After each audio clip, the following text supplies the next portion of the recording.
Hello दोस्तों, स्वागत करता हूं आपके अपने यूट्यूब चैनल टेक्निकल स्टडी निर्देश में। दोस्तों आज हम बात करेंगे ललित नारायण मिथिला यूनिवर्सिटी का जो कल का एग्ज़ाम होने वाला है दोस्तों, 14 तारीख को 14 दिसंबर 2021 को जो एग्ज़ाम होने वाला है दोस्तों, हिस्ट्री सब्सिडी का जो 100 मार्क का होगा दोस्तों, बीए पार्ट 2 का एग्ज़ाम होगा। इसमें दोस्तों मैं आपको VBA क्वेश्चन कराया जा रहा हूँ दोस्तों। जितने भी क्वेश्चन आएंगे सबको अच्छा से पढ़ ले, समझ ले दोस्तों।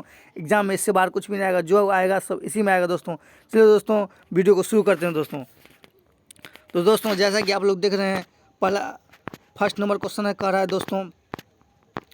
चलिए दोस्तों फर्स्ट नंबर का क्वेश्चन कर रहा है दोस्तों यहाँ पे हिस्ट्री में दोस्तों, सब्सिडी का पार्ट 2 का दोस्तों। प्रारंभिक तुर्क सुल्तानों में किसे लाख बख्श कहा जाता है दोस्तों? लाख बख्श की जो उपाधि धारण करने वाला था वह था दोस्तों कुतुबुद्दीन ऐबक। कुतुबुद्दीन ऐबक ने कुतुबुद्दीन ऐबक को ही लाख बख्श कहा जाता है दोस्तों।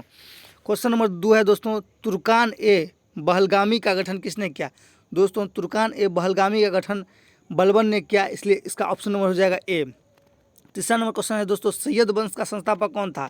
तो सैयद वंश का जो संस्थापक था वो था खिज्र खां, इसलिए हो जाएगा दोस्तों ऑप्शन नंबर ए। क्वेश्चन नंबर 4 पे दोस्तों, बाबर ने भारत पर मतलब कितनी बार आक्रमण किया दोस्तों? बाबर ने भारत पर जो है 5 बार आक्रमण किया। 5वां अभियान जो था दोस्तों, 5 बार आक्रमण किया भारत में। चलिए दोस्तों बाबर के बारे में कुछ महत्वपूर्ण बातें जान लेते हैं दोस्तों। बाबर का जो जन्म हुआ था 14 फरवरी 1483 को हुआ था। बाबर जो था फरगाना का रहने वाला था। फरगाना दोस्तों उज्बेकिस्तान में पड़ता है। बाबर के पिता का नाम था उमर शेख मिर्ज़ा, वो तैमूर के वंशज थे। और इनकी माता का नाम था कुतलुब निगार खां, जो कि चंगेज खां के वंशज थे दोस्तों। बाबर 2 वंशज के एक पुत्र थे, इसलिए दोस्तों बाबर में बहुत ताकत थी। और बाबर का जो नाम है दोस्तों वो बाघ के नाम पे पड़ा है, इसलिए बाबर जो था वो शुरू से ही पहाड़ी इलाके में रहने वाला था और बहुत ही मजबूती था बाबर। दोस्तों बाबर ने आक्रमण जो किए हैं वो शकरकंद पे आक्रमण किए हैं, काबुल पे किए हैं दोस्तों।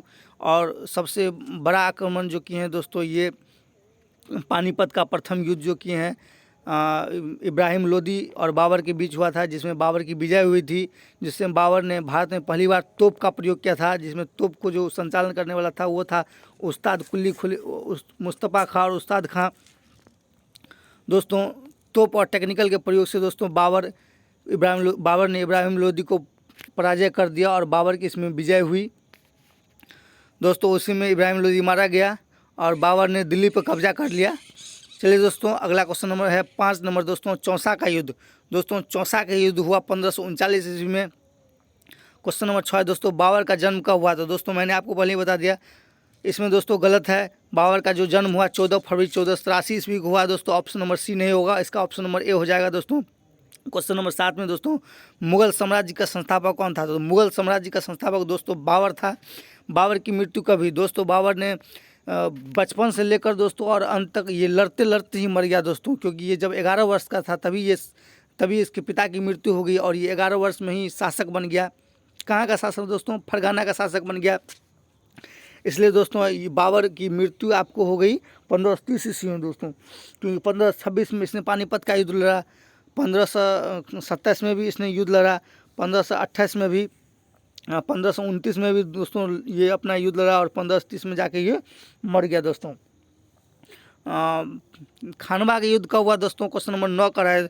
खानवा का युद्ध हुआ दोस्तों 1527 ईस्वी में दोस्तों। 1526 में जैसा कि मैंने बताया पानीपत का प्रथम युद्ध हुआ, 1527 में खानवा का युद्ध हुआ, 1528 में चंदेरी का युद्ध हुआ, 1529 में घाघरा का युद्ध हुआ दोस्तों। घाघरा का युद्ध कब हुआ?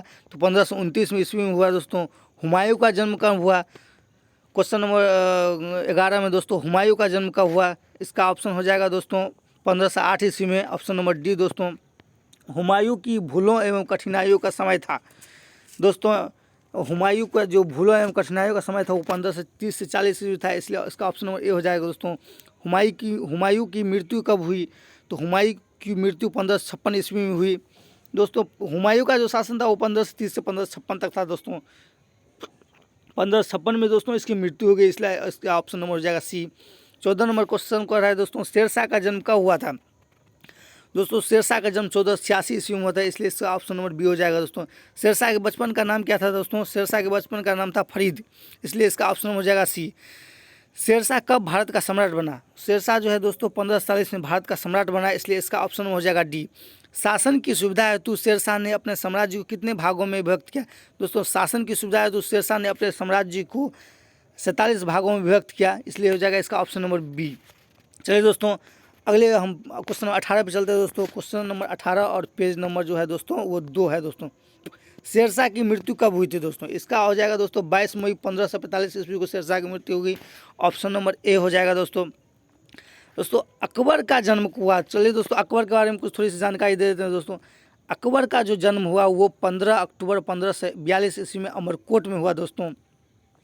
अकबर जो था वो बाबर का पौत्र था दोस्तों। चलिए दोस्तों अगला क्वेश्चन नंबर 20 है दोस्तों। 14 फरवरी 1556 ईस्वी में राज्याभिषेक के समय अकबर की क्या आयु थी। दोस्तों उस समय इसकी आयु महज 13 वर्ष 4 माह थी दोस्तों, इसलिए इसका ऑप्शन नंबर बी हो जाएगा। अकबर की मृत्यु कब हुई दोस्तों। तो अकबर की मृत्यु 1605 ईस्वी में हुई, इसलिए इसका ऑप्शन नंबर डी हो जाएगा दोस्तों। मनसबदारी प्रथा किसने प्रारंभ की थी दोस्तों। मनसबदारी प्रथा अकबर ने प्रारंभ की थी, इसलिए इसका ऑप्शन हो जाएगा ए। दीन ए इलाही या तौहीद ए इलासी किसने चलाया दोस्तों। ये भी अकबर ने चलाया, इसलिए इसका ऑप्शन हो जाएगा बी। अकबर ने खलीफा उज जमान की उपाधि कब धारण की थी। 22 जून 1579 को अकबर ने खलीफा उज जमान की उपाधि धारण की थी दोस्तों।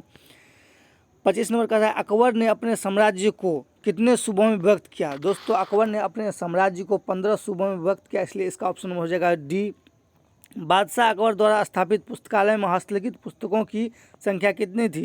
तो हस्तलिखित पुस्तकों की संख्या दोस्तों देखिए बाबर जो था वो थोड़ा मोड़ा पढ़ा लिखा था, लेकिन अकबर जो था दोस्तों वो पूरा मूर्ख ही था एक तरफ से। और इसकी पुस्तकों हस्तलिखित पुस्तकों की संख्या जो थी वो दोस्तों 24,000 थी। क्वेश्चन नंबर 27 करें दोस्तों। अकबर ने रणथंभौर पर आक्रमण कब किया। दोस्तों अकबर ने रणथंभौर पर आक्रमण किया 1569 ईस्वी में, इसलिए इसका ऑप्शन नंबर डी हो जाएगा दोस्तों। क्वेश्चन नंबर 28 करें दोस्तों। काबुल को अकबर ने मुगल साम्राज्य में कब मिलाया। दोस्तों काबुल को जो है अकबर ने मुगल साम्राज्य में आपको मिला लिया 1585 में, इसलिए इसका ऑप्शन हो जाएगा बी। क्वेश्चन नंबर 29 करें दोस्तों। अकबर ने दीन ए इलाही की घोषणा कब की थी। दोस्तों 1581 ईस्वी में अकबर ने दीन ए इलाही की घोषणा की थी, इसलिए इसका ऑप्शन हो जाएगा ए। क्वेश्चन नंबर 30 है दोस्तों। अकबर ने जजिया कर को कब समाप्त कर दिया। अकबर ने दोस्तों जजिया कर को 1564 ईस्वी में समाप्त कर दिया, इसलिए इसका ऑप्शन हो जाएगा बी। हिंदू प्रथा अनुसार झरोखा दर्शन सर्वप्रथम किस मुगल सम्राट ने प्रारंभ किया था। तो इसका ऑप्शन हो जाएगा सी, अकबर ने किया था। क्वेश्चन नंबर 32 खड़ा है दोस्तों। काजी उल कुजात किसे कहा जाता है। दोस्तों काजी उल कुजात न्याय विभाग को कहा जाता है, इसलिए इसका ऑप्शन हो जाएगा ए। जहांगीर का जन्म कब हुआ दोस्तों। जहांगीर का जन्म जो हुआ 30 अगस्त 1569 को हुआ, इसलिए इसका ऑप्शन हो जाएगा ए। जहांगीर की शादी मेहरुनिसा नूरजहां के साथ कब हुई थी। दोस्तों जहांगीर को जो शादी हुई थी मेहरुनिसा के साथ वो हुई थी 1611 ईस्वी में, इसलिए इसका ऑप्शन हो जाएगा बी। जहांगीर नूरजहां के हाथ की कठपुतली कब तक बना रहा। दोस्तों जहांगीर नूरजहां के हाथ की कठपुतली बना रहा आपको 1622 से 1627 ईस्वी तक, इसलिए इसका ऑप्शन हो जाएगा बी। जहांगीर की मृत्यु कब हुई दोस्तों। जहांगीर की मृत्यु 1627 ईस्वी में हुई, इसलिए इसका ऑप्शन हो जाएगा सी। चलिए दोस्तों क्वेश्चन नंबर 37 पे चलते हैं दोस्तों। क्वेश्चन नंबर 37 और पेज नंबर 3 है दोस्तों। जहांगीर द्वारा निर्मित दिल खुशबाग कहाँ है। जहांगीर द्वारा निर्मित दिल खुशबाग आपको है लाहौर में है दोस्तों, इसलिए इसका ऑप्शन हो जाएगा डी। तुझके जहांगीर में किसकी आत्मकथा का वर्णन है। दोस्तों तुझके जहांगीर में दोस्तों जहांगीर की आत्मकथा का वर्णन है, इसलिए इसका ऑप्शन हो जाएगा बी। क्वेश्चन नंबर 39 में दोस्तों 1626 ईस्वी में किसने जहांगीर के खिलाफ विद्रोह किया था। दोस्तों 1626 ईस्वी में जहांगीर के खिलाफ जो विद्रोह किया था वो था महावत खां, इसलिए ऑप्शन हो जाएगा ए। क्वेश्चन नंबर 40 में दोस्तों खुसरो ने कब विद्रोह किया था। दोस्तों ऑप्शन नंबर हो जाएगा बी। 1606 ईस्वी में खुसरो ने विद्रोह किया था। नूरजहां की मृत्यु कब हुई दोस्तों। नूरजहां की जो मृत्यु हुई वो 1645 ईस्वी में हुई, इसलिए इसका ऑप्शन हो जाएगा सी। नूरजहां ने अपने पिता को किस उच्च उपाधि से विभूषित किया। दोस्तों नूरजहां ने अपने पिता को इताम उद्दौला उपाधि से विभूषित किया दोस्तों, इसलिए इसका ऑप्शन हो जाएगा ए। शाहजहां का जन्म कब हुआ था। दोस्तों शाहजहां का जो जन्म हुआ था वो 5 जनवरी 1592 को हुआ था। शाहजहां के बचपन का नाम क्या था दोस्तों। शाहजहां के बचपन का नाम था खुर्रम। क्वेश्चन नंबर 44 कर रहा है दोस्तों। शाहजहां आगरा के सिंहासन पर कब आसीन हुआ। दोस्तों शाहजहां जो आगरा के सिंहासन पर 4 फरवरी 1628 को आसीन हुआ दोस्तों। 45 नंबर क्वेश्चन है दोस्तों। शाहजहां की मृत्यु कब हुई। तो इसका ऑप्शन नंबर जो हो जाएगा ए। 22 जनवरी 1666 ईस्वी को शाहजहां की मृत्यु हुई। दिल्ली का लाल किला किसने बनाया दोस्तों। दिल्ली का लाल किला जो है शाहजहां ने बनाया, इसलिए हो जाएगा ऑप्शन नंबर सी। कौन प्रथम मुगल बादशाह था जिसने अपनी राजधानी दिल्ली बनाई थी? दोस्तों शाहजहाँ ही प्रथम मुगल बादशाह था जिसने अपनी राजधानी दिल्ली बनाई थी। अकबरनामा किसकी रचना है? दोस्तों अकबरनामा जो है अबुल फजल की रचना है दोस्तों, इसलिए इसका ऑप्शन हो जाएगा ए। पंचतंत्र, रामायण, महाभारत, राजतरंगिणी, हरवंश पुराण आदि संस्कृत भाषा के ग्रंथों को फारसी पार्सियन में अनुवाद किसने किया? इस सब महाकाव्यों को जो फारसी पर्शियन में अनुवाद किया दोस्तों, ये अकबर ने करवाया दोस्तों। क्वेश्चन नंबर 50 का है, गीता का पर्शियन में अनुवाद किसने किया? गीता का पर्शियन में अनुवाद किया दोस्तों दारा, इसलिए ऑप्शन हो जाएगा सी। औरंगजेब का जन्म कब हुआ? तो औरंगजेब का जन्म 3 नवंबर 1618 ईस्वी को हुआ, इसलिए ऑप्शन हो जाएगा ए। शासन की सुविधा हेतु औरंगजेब अपने साम्राज्य को कितने भागों में बांट रखा है? तो दोस्तों 21 भागों में, इसलिए ऑप्शन हो जाएगा बी। शाहजहाँ के शासनकाल में सूबों की संख्या कितनी थी? शाहजहाँ के शासनकाल में दोस्तों सूबों की संख्या थी 22, इसलिए हो जाएगा ऑप्शन नंबर बी। औरंगजेब ने हिंदुओं पर जजिया कर कब लगाया? दोस्तों औरंगजेब ने हिंदुओं पर जजिया कर 1679 ईस्वी में लगाया, इसलिए हो जाएगा ऑप्शन नंबर डी। मुगल साम्राज्य के पतन हेतु कौन उत्तरदायी था? तो दोस्तों मुगल साम्राज्य के पतन हेतु जो उत्तरदायी था वो था औरंगजेब। ये दोस्तों क्वेश्चन नंबर 56 पे चलते हैं और पेज नंबर 4 पे दोस्तों, औरंगजेब की मृत्यु कब हुई? तो औरंगजेब की मृत्यु 1707 ईस्वी में हो गई दोस्तों। क्वेश्चन नंबर 57 का है, बालाजी विश्वनाथ का जन्म कब हुआ? तो बालाजी विश्वनाथ का जन्म 1660 ईस्वी में हुआ, ऑप्शन नंबर ए। क्वेश्चन नंबर 58 दोस्तों, बालाजी विश्वनाथ की मृत्यु कब हुई? तो दोस्तों बालाजी विश्वनाथ की मृत्यु जो हुई वो 1720 ईस्वी में हुई, इसलिए ऑप्शन हो जाएगा सी। 59 नंबर क्वेश्चन, शिवाजी ने तोरण दुर्ग पर कब विजय प्राप्त की? शिवाजी ने तोरण दुर्ग पर जो विजय प्राप्त की वो 1646 में प्राप्त की दोस्तों। सूरत के मुगल बंदरगाह को शिवाजी ने कब लूट लिया? सूरत के मुगल बंदरगाह को शिवाजी ने 1664 में लूट लिया, इसलिए हो जाएगा ऑप्शन नंबर सी। शिवाजी ने अपने को राजा कब घोषित किया? शिवाजी ने अपने को राजा 1674 ईस्वी में घोषित किया, इसलिए ऑप्शन हो जाएगा ए। शिवाजी की मृत्यु कब हुई? दोस्तों शिवाजी की मृत्यु 1680 में हुई, इसलिए इसका ऑप्शन हो जाएगा सी। औरंगजेब और शिवाजी के बीच सर्वप्रथम संघर्ष कब हुआ था? दोस्तों 1657 ईस्वी में औरंगजेब और शिवाजी के बीच सर्वप्रथम संघर्ष हुआ था, ऑप्शन हो जाएगा डी। क्वेश्चन दोस्तों, जयसिंह और शिवाजी के बीच पुरंदर की संधि कब हुई थी? तो दोस्तों जयसिंह और शिवाजी के बीच पुरंदर की संधि हुई थी 1665 में, इसलिए हो जाएगा ऑप्शन नंबर ए। क्वेश्चन नंबर 55 का है दोस्तों, शिवाजी के अधीन कितने किले थे? शिवाजी के अधीन दोस्तों 280 किले थे, ऑप्शन हो जाएगा बी।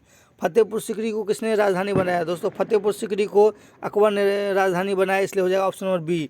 लाल किला का निर्माण किसके द्वारा किया गया? दोस्तों लाल किला का जो निर्माण है वो शाहजहाँ के द्वारा किया गया दोस्तों, ऑप्शन नंबर सी।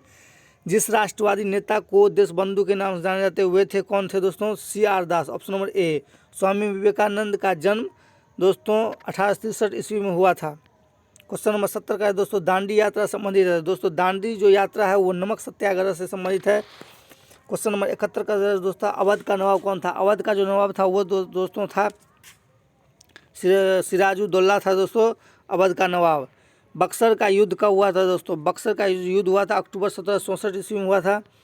बंगाल का पहला अंग्रेज गवर्नर कौन था? दोस्तों बंगाल का जो पहला अंग्रेज गवर्नर था वो था रॉबर्ट क्लाइव।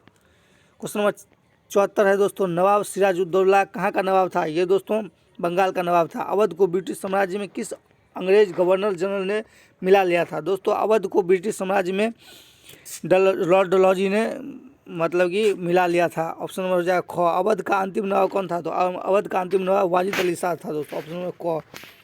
चलिए दोस्तों क्वेश्चन नंबर 77 पे चलते हैं, पेज नंबर 5 पे दोस्तों। अवध को कब ब्रिटिश साम्राज्य में मिला लिया गया था? ऑप्शन नंबर हो जाएगा दोस्तों 1849, ऑप्शन नंबर ग। बनारस की संधि कब हुई? बनारस की संधि 1777 ईस्वी में हुई, इसलिए इसका ऑप्शन हो जाएगा घ। रोहिलखंड का संस्थापक था अली मोहम्मद खां, ऑप्शन नंबर ग। आंग्ल मैसूर युद्ध फर्स्ट में कौन विजय हुआ था? तो आंग्ल मैसूर युद्ध में दोस्तों जो विजय हुआ वो है हैदर अली, इसके लिए इसका ऑप्शन हो जाएगा ख। आंग्ल मैसूर युद्ध चौथा कब हुआ था? दोस्तों आंग्ल मैसूर युद्ध जो चौथा हुआ था वो हो जाएगा 1799 ईस्वी में, इसका ऑप्शन हो जाएगा घ। क्वेश्चन नंबर 82 है दोस्तों, हैदर अली किस राज्य का शासक था? दोस्तों ये मैसूर का शासक था, इसलिए इसका ऑप्शन हो जाएगा घ। टीपू सुल्तान के साथ श्रीरंगपट्टनम की संधि कब हुई थी? टीपू सुल्तान के साथ श्रीरंगपट्टनम की संधि हुई थी मार्च 1792 ईस्वी में दोस्तों, इसलिए इसका ऑप्शन हो जाएगा क। टीपू सुल्तान की मृत्यु कब हुई थी? टीपू सुल्तान की मृत्यु हुई थी 1799 ईस्वी में, इसलिए इसका ऑप्शन हो जाएगा ग। हैदर अली की मृत्यु कब हुई दोस्तों? हैदर अली की मृत्यु हुई 1782 ईस्वी में, इसलिए इसका ऑप्शन हो जाएगा ख। रंजीत सिंह अमृतसर के स्वामी कब घोषित किए गए? रंजीत सिंह जो है अमृतसर के स्वामी घोषित किए गए 1805 ईस्वी में, इसलिए इसका ऑप्शन हो जाएगा ग। रंजीत सिंह ने अंग्रेजों के साथ अमृतसर की संधि कब की थी दोस्तों? रंजीत सिंह ने अंग्रेजों के साथ संधि की थी दोस्तों 1809 ईस्वी में, इसलिए इसका ऑप्शन हो जाएगा ख।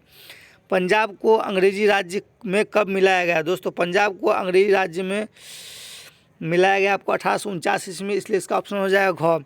सेकंड एंग्लो सिख युद्ध कब हुआ था दोस्तों? सेकंड एंग्लो सिख युद्ध जो हुआ था दोस्तों, ये अक्टूबर 1848 ईस्वी में हुआ था, इसलिए इसका ऑप्शन हो जाएगा ग। क्वेश्चन नंबर 90 का है दोस्तों, वारेन हेस्टिंग्स बंगाल का गवर्नर बनकर कब आया? वारेन हेस्टिंग्स जो है बंगाल का गवर्नर बनकर आया आपको 1772 ईस्वी में, इसलिए इसका ऑप्शन हो जाएगा ग। वारेन हेस्टिंग्स का निम्नलिखित कौन सुधार कार्य अस्थायी सिद्ध हुआ दोस्तों? वारेन हेस्टिंग्स का निम्नलिखित में से द्वैध शासन का अंत जो है ये कार्य अस्थायी सिद्ध हुआ दोस्तों। बंगाल एशियाटिक सोसाइटी की स्थापना हुई 1784 ईस्वी में, इसलिए इसका ऑप्शन हो जाएगा ख। कंपनी का पहला गवर्नर जनरल था, कंपनी का पहला गवर्नर जनरल जो था वो दोस्तों वारेन हेस्टिंग्स था, ऑप्शन नंबर क। क्वेश्चन नंबर 94 दोस्तों, अस्थायी बंदोबस्त शुरुआत किया था? तो अस्थायी बंदोबस्त शुरुआत किया था सर जॉन शोर ने, ऑप्शन हो जाएगा क। कार्नवालिस कोड कब प्रकाशित किया गया दोस्तों? कार्नवालिस कोड जो प्रकाशित किया गया 1792 ईस्वी में, इसलिए नहीं दोस्तों 1793 ईस्वी में प्रकाशित किया गया, इसलिए इसका ऑप्शन हो जाएगा घ। क्वेश्चन नंबर 96 दोस्तों कर रहा है, आधुनिक शिक्षा प्रणाली की नींव निम्नलिखित में से किसने डाली? आधुनिक शिक्षा प्रणाली की नींव जो डाली है दोस्तों वो 1835 ईस्वी में मैकाले की माइन्यूट ने डाली है दोस्तों। चलिए दोस्तों क्वेश्चन नंबर अगले क्वेश्चन नंबर चलते हैं दोस्तों। अगला क्वेश्चन नंबर कर रहा है दोस्तों, अगला क्वेश्चन है दोस्तों 130, आज़ाद हिंद फौज के अफसरों के विरुद्ध मुकदमे की सुनवाई कहाँ हुई थी? तो इसका हो जाएगा ऑप्शन बी, लाल किला में। जापान में आज़ाद हिंद फौज की स्थापना किसने की थी?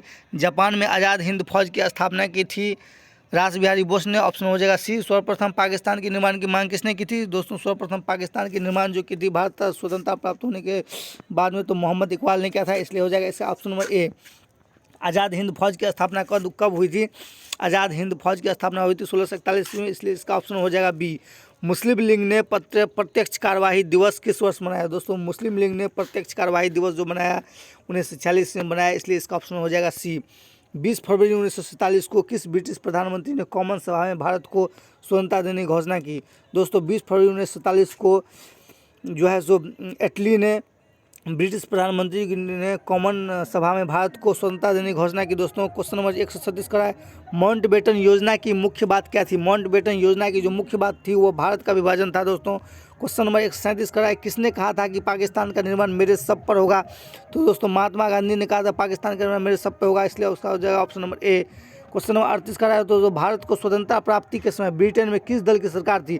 भारत के स्वतंत्रता प्राप्ति के समय ब्रिटेन में जो है मजदूर दल की सरकार थी। क्वेश्चन 139 का है दोस्तों, भारत को स्वतंत्रता किस दिन प्राप्त हुई? दोस्तों भारत की जो स्वतंत्रता मेन रूप से प्राप्त हुई वो 15 अगस्त 1947 को प्राप्त हुई दोस्तों। ये जितने भी आपको मैंने ये क्वेश्चन बताया है सारे के सारे दोस्तों क्वेश्चन भी है। अगर आपको जनरल कंपटीशन के तौर पे ग्रुप डी का एग्जाम चाहे एनटीपीसी का एग्जाम हो, इसमें भी ये क्वेश्चन आपको दोस्तों टकरा जाएंगे, इसलिए दोस्तों। और ये जो कल एग्जाम होने वाला है आपको दोस्तों ललित नारायण मिथिला यूनिवर्सिटी का सेकंड पार्ट का होने वाला है दोस्तों, यानी 14 दिसंबर 2021 को हिस्ट्री का 100 मार्क का जो है सब्सिडी का उसका एग्जाम होने वाला है दोस्तों। इसमें आपको सारे क्वेश्चन आ जाएंगे दोस्तों, और इस क्वेश्चन को अच्छे से समझ ले, पढ़ ले, नोट कर ले दोस्तों। और क्वेश्चन और वीडियो अगर अच्छी लगी होगी दोस्तों तो वीडियो को लाइक कर दे, चैनल को सब्सक्राइब कर दे दोस्तों। आपकी नई ललित नारायण मिथिला यूनिवर्सिटी की क्वेश्चन सब इस पर देते रहेंगे दोस्तों, और भी कुछ अधिक से अधिक जानकारी आपको मिलती रहेगी दोस्तों इस चैनल पे दोस्तों। तो दोस्तों जय हिंद जय भारत दोस्तों।